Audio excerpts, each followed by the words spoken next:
नमस्कार दोस्तों, स्वागत है आपका एक बार फिर से हमारे चैनल सनातन लोक एसएल पर। जय श्री राम। कैसे हैं आप सब दोस्तों? क्या आपने महान सम्राट पृथ्वीराज चौहान के वीरता के किस्से सुने हैं? वहीं पृथ्वीराज चौहान जिन्होंने शब्दभेदी बाण चलाकर मोहम्मद गोरी को मौत के घाट उतार दिया था। कहते हैं इनकी मुलाकात महाभारत के अश्वत्थामा से भी हुई थी। वहीं अश्वत्थामा जिन्हें महाभारत काल में श्रीकृष्ण ने समय के अंत तक धरती पर भटकते रहने का श्राप दिया था। पर सोचने वाली बात है कि आखिर अश्वत्थामा महाराज पृथ्वीराज से क्यों और कहां मिले। दरअसल महाराज पृथ्वीराज ने 1186 से 1191 के बीच मोहम्मद गोरी को कई बार युद्ध में हराया, लेकिन 1192 में वो मोहम्मद गोरी से युद्ध हार गए थे, जिसके बाद वो जंगल में रहने लगे। वहां रहते हुए उन्हें एक शिव मंदिर दिखाई दिया। पृथ्वीराज रोज उस मंदिर में जाने लगे और सच्चे मन से शिव जी की पूजा करने लगे। कहते हैं एक बार जब महाराज पृथ्वीराज चौहान सुबह सुबह उस मंदिर में पूजा करने गए तो उन्होंने देखा कि उनसे पहले ही कोई मंदिर में पूजा कर चुका है, क्योंकि शिवलिंग पर फूल गुलाल आदि सब चढ़ा हुआ था। इधर उधर देखने पर उन्हें एक बूढ़ा व्यक्ति मिला, जिसके सिर पर बहुत गहरा घाव था। पृथ्वीराज चौहान जितने अच्छे योद्धा थे, उतने ही कुशल वैद्य भी थे। उन्होंने जब उस आदमी का घाव देखा तो अपनी आयुर्वेदिक विद्या का इस्तेमाल करके उसकी चोट को ठीक करने की कोशिश करने लगे। पृथ्वीराज चौहान के हिसाब से घाव को 1 हफ्ते में ठीक हो जाना चाहिए थे, लेकिन 1 हफ्ते बाद भी वो घाव वैसे का वैसे ही थे। उसमें किसी तरह का कोई सुधार नहीं हुआ। ये देखकर महाराज पृथ्वीराज को बहुत आश्चर्य हुआ। इसके बाद जब उन्होंने उस बूढ़े व्यक्ति से पूछा कि क्या आप अश्वत्थामा है, तो उसने अपना जवाब हाँ में दिया। उसका जवाब सुनकर महाराज चौहान चौंक गए।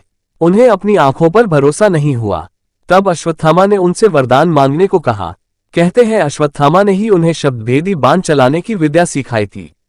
इतना ही नहीं, उन्होंने पृथ्वीराज चौहान को 3 शब्दभेदी बाण भी दिए थे, जो कि अचूक थे, और बाद में इसी विद्या और बाण का इस्तेमाल करके उन्होंने मोहम्मद गोरी को मौत दी थी। कई लोगों का मानना है कि ये मंदिर बुरहानपुर स्थित असीरगढ़ किले का वही शिव मंदिर था, जहां अश्वत्थामा शिव जी की आराधना करने के लिए आज भी रोज आते हैं। हालांकि इस बात में कितनी सच्चाई है, इसका कोई पुख्ता सबूत नहीं है। बता दें, महाभारत के इस पात्र अश्वत्थामा की कहानी काफी रहस्यमयी और चौंकाने वाली है, क्योंकि इनको मिले एक श्राप के कारण वो आज भी जीवित हैं और दर दर भटक रहे हैं। कहते हैं अपने पिता की छल से हुई हत्या का बदला लेने के लिए अश्वत्थामा ने पांडव पुत्रों की हत्या कर दी थी।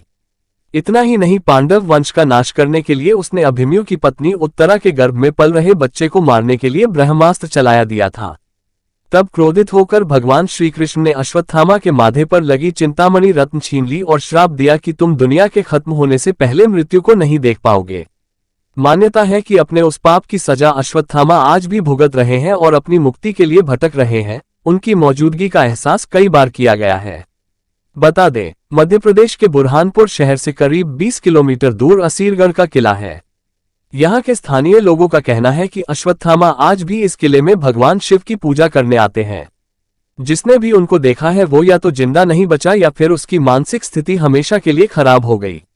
यहाँ के बारे में ये भी कहा जाता है कि अश्वत्थामा पूजा करने से पहले किले के तालाब में स्नान भी करते हैं।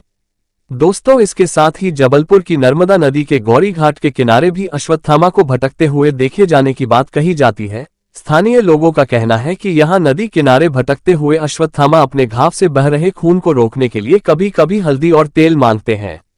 हालांकि इस संबंध में कोई प्रमाण आज तक नहीं मिल पाया है, लेकिन इस तरह की बातें यहाँ पर लंबे समय से चली आ रही हैं।